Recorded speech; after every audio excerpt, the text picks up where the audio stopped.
Hi, it's Arjun with what will hopefully be a short video to go through a progress update, a little bit of a check-in on our top 10 tactical questions for 2025 that we asked in late January. It's, I guess, the 2nd of August when this will be published, so a little bit past the halfway mark. Let's see how we're doing so far.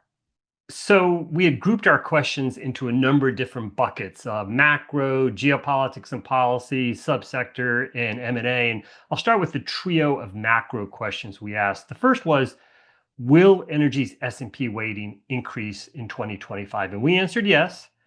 And at least at the, just after mid-year portion of the year through the end of July, so far this has not been a correct call. The traditional energy stocks in the S&P 500 have lagged the S&P this year, and so the weighting has sunk a little bit further. The narrative we wrote, I think, acknowledged some of the choppiness that we have seen, and so maybe I'll just spend a second on it. So when you look at energy's weighting, the number of energy stocks in the S&P 500, it's very oil weighted, and we had a view that the strength we were seeing in oil in January at the start of this year was probably not something we thought was the start of some new super cycle or anything like that. You all know our view by this point. And so we did expect choppiness on the oil front. Our thought was that strength in natural gas and power and those types of value chains, and as importantly, as that sort of net zero mindset started to fade, the idea that oil and energy demand was going to peak, we thought that would at least lift valuations. And so far, I think the market is starting to kind of not believe in some of the net zero forecasts. They're starting to give credence to some of the more positive long-term demand views. We've not seen that translate yet into any of the valuations, certainly not on the oil side. I think you're seeing it on the natural gas and the power side in spades, but not on the oil side, and that's what drives the energy weight. So there's still 5 months to go. We acknowledge that through the choppiness, at some point, investors might conclude that this was going to be kind of the, I'm going to say, final pullback in oil, kind of the final surge of non-OPEC supply, signs that shale might be maturing, and then some of the economic choppiness, if we could get through it, that there was a brighter outlook to come back to. It is certainly not played out yet in terms of energy's S&P weighting. I think the second big question we asked, will the long-term outlooks from some of the high-profile forecasting agencies, as well as the major oils, about the long-term outlook for oil, will they stop treating net zero as the defining narrative for energy? And our view was, yes, they will stop having net zero dominate these narratives, but that it was going to be a slow change. There'd be some wishy-washy language this year before we gave way to kind of more realistic energy forecasts, at least by next year or the year after. And I'm going to say at the mid-year point, this evolution in thinking, I think, is going, I'm going to say, better, at least from my perspective, than we would have expected. I think more folks are recognizing, and you hear almost no companies talk about net zero anymore. And it is, I think, rightfully being relegated at the corporate level, especially to the dustbin of history. In terms of some of the major forecasting bodies, we, of course, have recently been highlighting OPEC's World Oil Outlook report. Now, they've long had a more positive outlook for oil demand and energy demand overall, very similar to ourselves. We have seen the IEA reiterate their call that oil demand is likely to peak before the end of this decade. You don't hear as much about the specific net zero forecast. I think it's going to be interesting to see, as all these organizations, it's not just the IEA, it's a lot of the major oils too, as they update their long-term outlooks. These happen sort of at best annually, sometimes infrequently. I think we're going to see those net zero scenarios certainly fade away. And with it, it's going to come at least a greater probability placed on the idea that there are upside demand scenarios. So I'm going to say, in terms of our track record, I think this is on track to play out probably better than we imagined at the start of the year. Third question, can oil become great again in 2025? And our answer was no. People should expect super vol, not super cycle, to dominate. And I think the mid-year progress report has been, yes, that is correct so far. Again, it gets back to our first question. Why did we think, when energy's weighting is so dominated by oil names, that oil could recover against the backdrop of a more choppy narrative? And I think we're going to say that there are signs on the oil side that shale is starting to mature. There are signs that perhaps even Russia and some other areas are starting to mature. We've had OPEC unleashing a whole bunch of spare capacity onto the market. And frankly, oil's up during that time frame. And the demand outlook, despite choppy economic conditions, has actually been probably better than people feared, certainly after Liberation Day. So I think there is a brighter future to come at some point for oil. It has not arrived yet in 2025. We didn't expect it to. And so I'm going to say, at least in terms of answer question 3, I think so far our expectation is on track. So now let me switch to 2 questions around geopolitics and policy. And the first was, will the IRA be repealed, reformed, or left alone? And our answer was reformed. I think technically we're correct that it's merely been sort of reformed or revised. But I think to a lot of people, whether you're a proponent or an opponent of the IRA, it's been more or less gutted. So it's probably been de facto repealed. So we probably didn't go far enough here. Now, our view of the IRA is that it was never as impactful as either the proponents or opponents claimed it to be. You're seeing a lot of hysteria from the proponents of the IRA, folks that are particularly oriented toward climate, especially here in the US, saying, it's the worst thing in the world that this is going away. To me, the so-called energy supply benefits of new energy was always massively overstated, and a lot of the high-profile forecasts and projections and scenarios that came out of the IRA being passed from those same types of I'm going to call it climate-oriented type groups. Solar and batteries, I think, are and will be competitive. I think a whole bunch of other stuff, whether it's green hydrogen, the EV tax credits, all these things to me seem like you're going to transfer a bunch of tax credits from the American taxpayer to a bunch of private equity or venture capital type companies. And it was really just tax credit harvesting. I've been much more skeptical that a lot of these other technologies were ready for prime time. Now, people will say you have to prime the pump and this is the way to get them started. I don't know.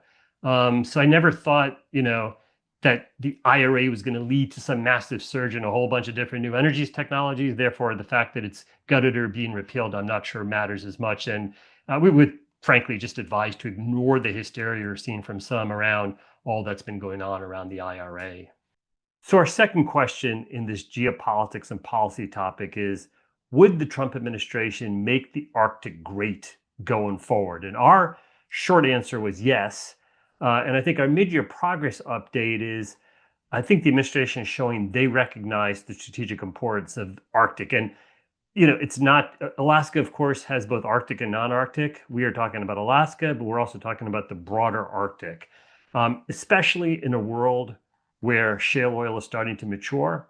When you look at the geopolitical strategic relevance of the Arctic, I think it's critical that it get recognized and not just put into some extreme environmental bucket, which I think is a challenge. It cannot make sense that Russia is going to eventually develop its portion of the Arctic, but somehow 3 friendly nations, the United States, Canada, and Norway, you have a lot of pressure within to put those areas off limits for oil and gas or other development. So I think there's still work to be done here. I think the Trump administration has shown they recognize the importance of both Alaska and the Arctic more broadly. I think there's still steps to be taken to ensure that you won't have any backsliding in future administration, whether that's legislative or other steps to be done.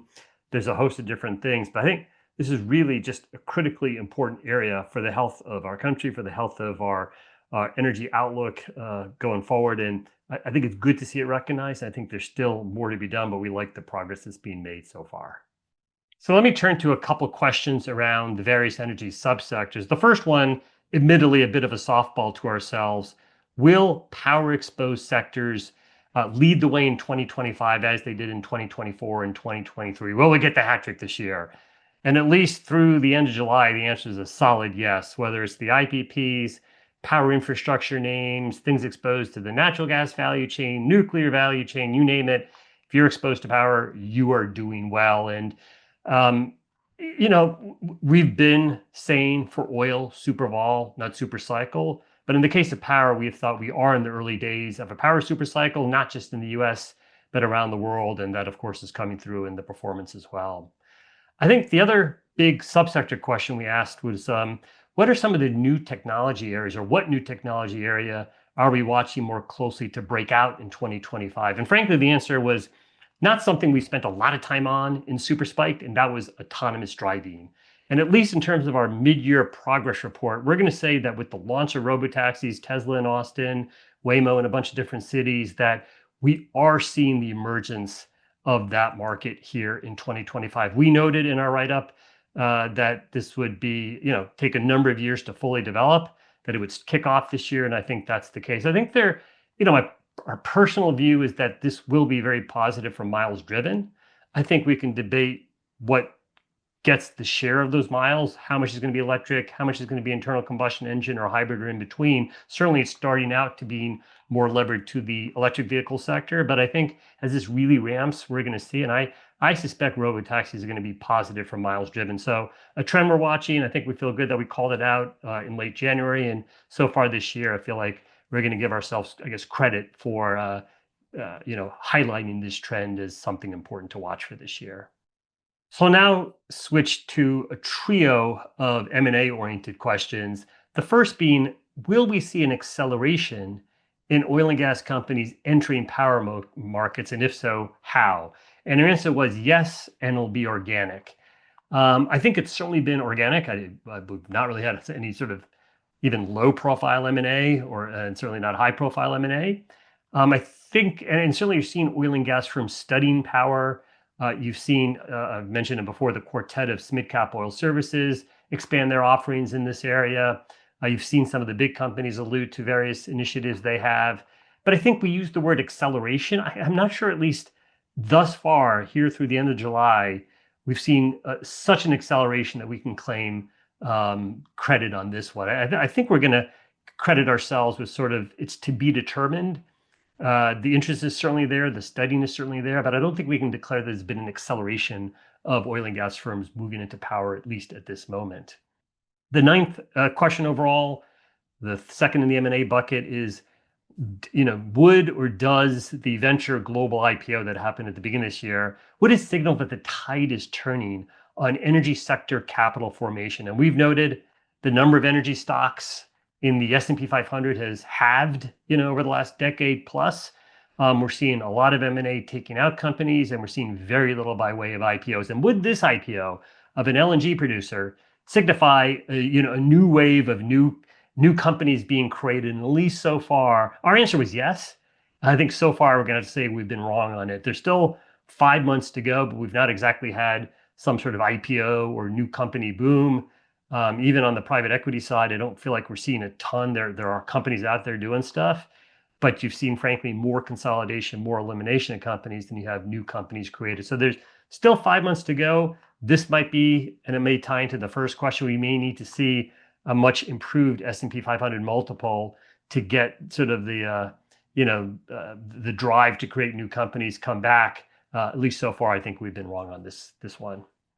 And the last one we asked was, will we see a surprising mega merger in energy? And we were very clear that, and on a couple points, we do not count as surprising a large company buying a smaller company, say in the upstream space. There've been plenty of that. We're not talking about that.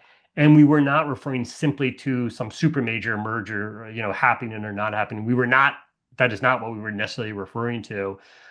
This could be someone in the traditional energy space going into power. It could be any number of things, but a mega merger, not just, an equity stake in some startup company. At least so far, our answer was yes, we will see something surprising, at least through July. And I'm going to say we haven't really seen anything, at least since I wrote the note, anything that would qualify as being able to give us credit on this answer. So, there's still 5 months to go in the year.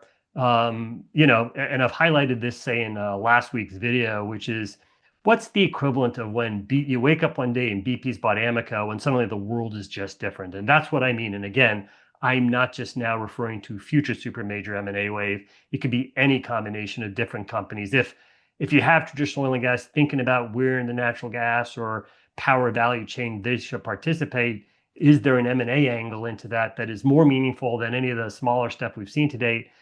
Probably something along those lines is what I'm thinking of, and we've certainly not seen that yet. So we'll end this video on a personal note, and we usually try and keep these things pretty fun and entertaining, whether it's about golf or concerts or parent corner, what have you. But I do want to address the spirit of today's video and something that has served us well throughout our career And it always mystifies us why others don't adopt a similar methodology, which is, especially when I worked at Goldman, we had high profile forecasts. They did not all work out. Some failed miserably. And we used to get some of the best feedback on the notes where we said, here is a call, here's where we got it wrong, and we're going to try and do better going forward, or something like it. And I even remember, I think it was Kerr McGee. I think we were negative on it. Something happened. Maybe there was activism, but the stock ended up going up, and we had to change our rating. And I remember we went through, hey, here's all that we got wrong, and so forth. And I remember one of my favorite clients. It was, I'm going to say his name, Dennis Walsh of State Street. I remember him pinging me saying, "Hey, Arjun, I appreciate you're trying to acknowledge you got the call wrong, but kind of the stuff that happened that went against you." No one could have really forecasted that. Something like that was the spirit of his comments. Like, it wasn't your fault. Other stuff happened that caused the call to not work out. I'm going to say that these are bottom line businesses. I mean, you either get calls right or you get it wrong. That's our Wall Street training. No one cares that some 3 standard deviation or black swan event happened and that somehow absolves you of having made an incorrect call. And I probably would just simply observe. People like it when you say you're wrong. You don't have to do this for some sort of moralistic accountability reasons. Do it because it's popular. And people love those notes. One of the favorite notes I've had in Super-Spiked was the one I referenced last week, dumb calls I made as a street analyst in December of 2021. And this isn't about being humble or faking being humble. It's about trying to actually learn from the things that don't go right. And it's about trying to ensure you maintain credibility. People know the call. They know whether you've been right. They know whether you've been wrong. Why do you have to pretend otherwise? And I will direct this, and this is probably going to be on the border of starting to preach a little bit. But if you're a large forecasting agency, if you engage in high profile forecasts, there's no one who doesn't know what your call is. And so there's a need to change it. There is also a need to explain why things didn't go that way. Maybe you think they still should go that way, but they haven't thus far. I would make that strong suggestion in the name of transparency, accountability. And again, it is actually a popular thing to do. You will get credit for it. Thank you.